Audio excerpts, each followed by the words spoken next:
Over the past year, we have taken your unemployment complaints to our state leaders, holding them accountable, demanding answers, and asking why so many of you are not getting paid.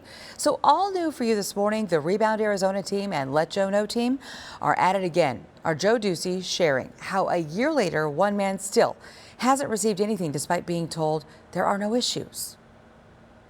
We're getting overwhelmed with things that normally we wouldn't be overwhelmed with. For Jeremy, the Pandemic Unemployment Assistance Money, or PUA, was a sign that things were going to be okay, especially when the coronavirus shut down all of his gigs as an audio engineer. Like through prayer, we've been able to survive. You know, I've got 4 kids at home. He says he applied for benefits in July of last year. Under PUA, that was backdated to March 1st, 2020.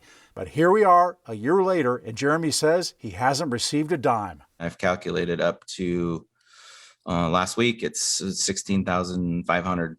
Like that's what's unpaid so far. Jeremy says there hasn't been a single issue flagged on his account, saying he has called several times to make sure they had all the documents they needed. They said he was all set, but DES was taking a closer look at claims. I was told all cases were turned over to an arbitrator because of all the fraud. We told you back in June about potentially thousands of fraudulent claims, people across the valley receiving debit cards from DES with thousands of dollars available to use.